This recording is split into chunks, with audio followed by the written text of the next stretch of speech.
Agora 8h12 aqui no Jornal Gente. Você que está todos os dias conosco aqui na Rádio Bandeirantes, sabe que nós temos batido muito na tecla de uma mudança que está prestes a acontecer e que, além de criar insegurança jurídica para as empresas, pode ter efeitos muito danosos para o emprego no Brasil.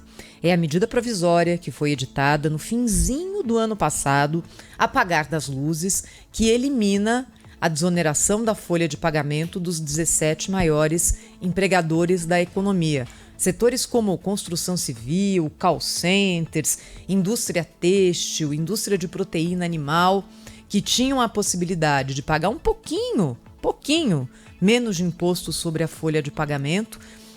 Essa decisão foi prorrogada pelo Congresso Nacional até 2027, foi vetada pelo presidente Lula, voltou para o Congresso, o veto foi derrubado um pouquinho antes do Natal. E um pouquinho antes do Ano Novo, o que é que veio? Uma medida provisória, o antigo decreto, que simplesmente anula essa lei que havia acabado de ser aprovada pelo Congresso Nacional. Muita gente teme que, com o aumento do custo, é claro, algumas empresas partam para demissões e outras repassem esse custo a mais para os seus preços finais. Um dos setores mais preocupados com o que está para acontecer, porque ainda há a possibilidade de que essa MP seja devolvida pelo Congresso à Presidência da República. É o setor da indústria têxtil e de confecção do Brasil, e é por isso que a gente vai conversar agora com o diretor superintendente da ABIT, que representa esse setor, Fernando Valente Pimentel. Fernando, bom dia, seja bem-vindo aqui à Rádio Bandeirantes. Muito bom dia, Thaís. Muito bom dia, Ronald. Um prazer estar com vocês e com aqueles que estiverem nos ouvindo. As empresas do setor têxtil já estão fazendo contas, Fernando, para entender qual vai ser o impacto dessa medida provisória, caso de fato ela passe a vigorar a partir de abril, já que esse é o prazo legal que consta lá na MP? Olha, Thaís, no nosso caso, nós ficamos fora do programa. Não houve nenhuma justificativa, mas foi um dos 8 setores que não fez parte dessa proposta de reoneração progressiva a partir de abril deste ano. Portanto, os impactos para nós, caso nada mude, vão acontecer integralmente a partir de abril, já que em janeiro, fevereiro e março prevalece aquilo que foi aprovado no Congresso Nacional. Evidentemente que cada uma das empresas que está optando por pagar a contribuição patronal à Previdência já está fazendo seus cálculos. E não dá para precisar se teremos um número maior ou menor de desligamentos ou de contratações por enquanto. Nós sempre dissemos que o maior elixir para a contratação é o desenvolvimento econômico, é o crescimento. Lógico que isso vindo com uma boa legislação que ajude a formalização do trabalho, isso é um incentivo adicional para acelerar contratações ou, quando se tratam de ciclos econômicos de baixa, atenuar qualquer ajuste que haja no quadro de empregados de uma empresa. Então, o setor têxtil e confecção, primeiro, ele se surpreendeu pelo fato de ter sido excluído. Não houve nenhuma explicação até agora sobre essa razão, nós e outros 8 setores. Mas, certamente, o impacto disso vai ser aumento de custos para as empresas que optavam por esse modelo de pagamento da CPP, consequentemente, aumento de preços. O aumento de preços poderá provocar um consumo menor. E isto num momento ou numa quadra em que o mundo está disputando aí mercados de uma maneira extremamente acirrada, questões geopolíticas alterando o fluxo comercial, e nós, principalmente a indústria têxtil e confecção, sofrendo bastante com essa concorrência sem isonomia tributária com as plataformas internacionais nos impostos federais que não são pagos nas encomendas de até $50, que representa a maioria do ticket médio do varejo brasileiro, da indústria brasileira, no que diz respeito ao negócio para o consumidor final. Então, é sim preocupante, e nós já estamos, junto com os outros setores, os outros 16 setores, trabalhando no Congresso Nacional para discutir o encaminhamento dentro de um diálogo construtivo. A palavra diálogo foi muito mencionada na coletiva que antecedeu a apresentação da MP, mas essa MP contradisse, do meu ponto de vista, a questão do diálogo, principalmente porque ela excluiu setores onde não havia indicativos dessa natureza, principalmente para o nosso, que é pioneiro nessa modalidade de pagamento. Isso vem de 2011, junto com o calçado, junto com a tecnologia de informação.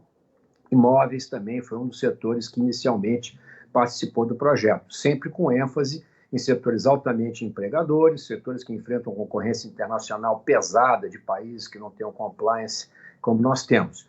E a gente também tem uma visão muito clara que teremos que encontrar uma solução nacional, não setorial, para reduzir o custo do emprego no país. Nós temos que formalizar mais a mão de obra, independentemente dos novos modelos de trabalho, das novas tecnologias, mas esse é um desafio planetário e um desafio brasileiro em escala maior, já que nós temos mais de 40% da nossa mão de obra trabalhando de maneira informal. E emprego informal é menos produtividade, menos competitividade, salários piores e tudo mais. Então, essa MP vai na contramão daquilo que a gente entende como positivo, além digamos assim, ferir um pouco a relação entre os poderes constituídos, já que o projeto foi aprovado, foi vetado, o veto foi derrubado e entrou uma MP para tentar a derrubada do veto. Isso pode trazer futuramente novos problemas em outros tipos de votação, o que aumenta, como você colocou no início da sua fala, a insegurança jurídica e que é primordial para que as empresas possam planejar seus investimentos. O Brasil precisa aumentar fortemente seus investimentos e, para isso, uma das questões mais críticas é você ter segurança jurídica, que o que você está fazendo hoje não vai ser alterado amanhã de uma maneira abrupta, de uma maneira radical. Fernando Valente Pimentel, diretor superintendente da Associação Brasileira da Indústria Têxtil e de Confecção. Quando a gente ouve as falas do ministro Haddad, desde o começo do governo, ele falava no déficit zero, parece ser uma ideia fixa, na verdade, mais do ministro e do ministério do que do governo propriamente dito. Vocês entendem que o setor produtivo está sendo obrigado a pagar diante da MP ou diante da ideia fixa do governo por algo que não necessariamente precisaria se realizar da maneira como eles estão planejando para 2024? Olha, primeiro nós endossamos totalmente a nota da CNI, CNA, CNT e CNC sobre a importância de um equilíbrio fiscal. Se nós não tivermos o equilíbrio fiscal, nós nunca teremos aí taxas de juros compatíveis com a necessidade do país para termos aí 25% do PIB de investimento anual. Por outro lado, sem dúvida nenhuma, todo esse ajuste fiscal que a gente tem visto mais recentemente tem se dado através da parte de aumento da arrecadação. Inclusive, isso foi mencionado também durante a coletiva, a redução dos gastos tributários. Mas tem outros gastos que têm que ser vistos, sem dúvida nenhuma. Não é fácil. O Brasil é um país complexo, um país difícil, com muitos interesses. Agora, na quadra atual que nós estamos, você trabalhar a encarecer o custo do emprego, quando todo mundo está tratando desse assunto como o melhor programa social que existe, realmente vai na contramão. E eu acho que o setor privado, neste caso, ele está sendo penalizado, e o nosso em particular, até porque foi excluído totalmente da medida, com um acréscimo de carga que, obviamente, não é positivo para que nós tenhamos mais competitividade para atender o mercado local e para atender e disputar o mercado mundial. O Brasil tem um custo, chamado Custo Brasil, identificado da ordem de 1,7 trilhão de reais a mais por ano, quando comparado com a média dos países do OCDE. Isso é peso morto que a gente carrega, que nos onera em 17% do PIB, a todos nós, a sociedade, e que nos trava um ritmo de crescimento maior. Então, o ideal dos ideais é você combinar aquilo que pode ser melhorado na parte tributária com a redução, com a maior eficiência do Estado, melhor prestação de serviço. Por exemplo, nós estamos vivendo aí problemas sérios de segurança pública, isso aumenta o custo operacional, isso tira vidas humanas, isso dificulta uma série de operações em várias cidades de grande porte do país. Isso é um ônus, isso dificulta o investimento nacional e o investimento internacional. Então, eu acho que o ideal é que nós trabalhemos na via do diálogo para encontrar uma eficiência maior dos gastos públicos e uma arrecadação tributária compatível. O Brasil já chegou ao limite do limite, até porque temos uma informalidade que não é pequena internamente, o que acaba fazendo com que aquele que pague um montante muito superior àquilo que seria necessário, digamos assim, para que tivéssemos a mesma arrecadação numa economia mais formal. E uma economia mais formal, ela precisa de ter custos tributários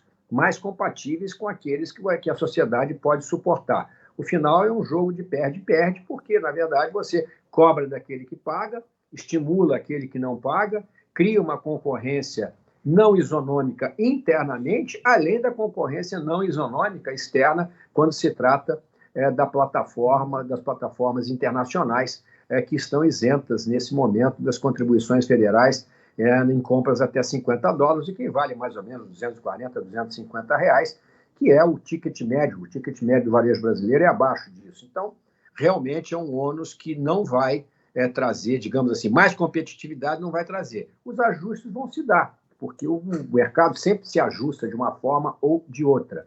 Mas nós esperamos que essa medida possa ser retrabalhada nesses próximos meses no âmbito do Congresso Nacional e encontremos aí uma solução mais ampla. Aliás, essa solução mais ampla ela foi colocada já pelo governo, ou seja, terminada a reforma do consumo, teríamos a reforma sobre a renda e a reforma sobre a questão da folha. Esta não foi endereçada ainda. Essa MP não endereça essa questão. Essa MP ela simplesmente exclui metade dos setores e, ao mesmo tempo, os outros que ficam têm uma progressão de arrecadação a partir de determinado segmento econômico, começando com 10 ou com 15, chegando aí a próximo de 20 no período final dessa medida. Fernando, ontem nós conversamos aqui no Jornal Gente com o professor José Pastore, economista, professor da USP, uma pessoa que se mergulha nas questões do mercado de trabalho no Brasil desde sempre, já viu muita coisa. E aí acho que viu essa novidade agora de uma medida provisória anular uma lei recém-aprovada, mas recém mesmo, poucos dias antes. E aí ele alertava para o fato de que, como a partir de abril, se essa medida provisória de fato vigorar, há um aumento do custo da mão de obra para as empresas, o custo de rescisão também sobe automaticamente a partir de 1º de abril. Ou seja, que algumas empresas já começam a fazer contas e aquelas que optarem por reduzir custos pela demissão dos seus colaboradores vão fazer isso antes de abril, porque a partir de abril o custo aumenta também com as verbas rescisórias. Isso já está acontecendo no setor têxtil, Fernando? Não, eu não posso falar isso por enquanto, tá? Porque nós tivemos até outubro saldo positivo de empregos no setor. Agora, em novembro, sempre novembro, dezembro, sempre um período de perda de ajuste de informações. Então, apesar da produção de têxtil e confecção ter caído, aí, principalmente a confecção, em torno de 7%, 8% nesse ano de 2023, acompanhando a queda do consumo nacional medido pelo IBGE, nós estamos com um quadro de empregos até novembro estável. Ou seja, isso mostra que as empresas não gostariam de demitir. Elas só demitem quando há realmente um problema econômico sério. E se esse problema econômico sério, ele vem de falta de demanda, de uma concorrência desleal, como eu citei anteriormente. Mas, certamente, aqueles que vinham fazendo a opção de recolher a contribuição patronal à Previdência pelo faturamento, eles vão fazer essas contas e vão ver o que é melhor. Se o ano iniciar com uma expectativa melhor de demanda, com encomendas chegando, as empresas vão pensar duas vezes, mas certamente haverá uma tendência de repasse aos preços desse aumento de custos. Se você está repassando a preços, se conseguir repassar a preços, você aumenta aí, ou melhor dizendo, dificulta a capacidade do consumidor brasileiro de adquirir os produtos.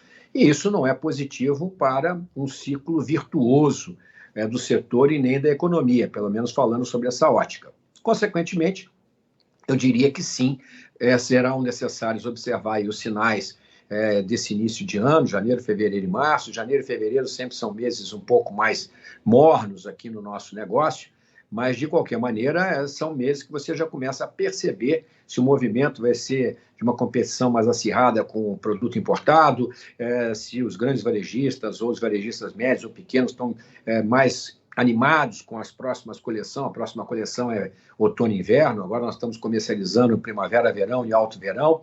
Enfim, eu não posso garantir isso.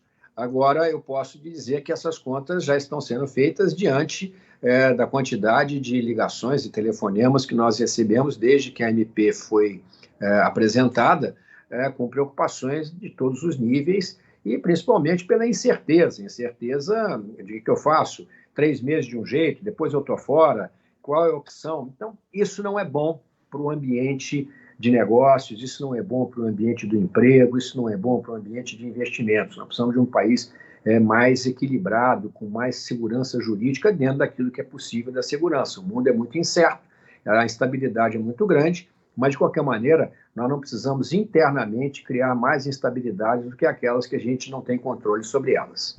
Fernando Valente Pimentel, diretor superintendente da Associação Brasileira da Indústria Têxtil e de Confecção, falou conosco aqui ao vivo no Jornal Gente na Rádio Bandeirantes. Fernando, muito obrigada, hein? Até a próxima, um bom fim de semana para você. Obrigado, um bom fim de semana para vocês também.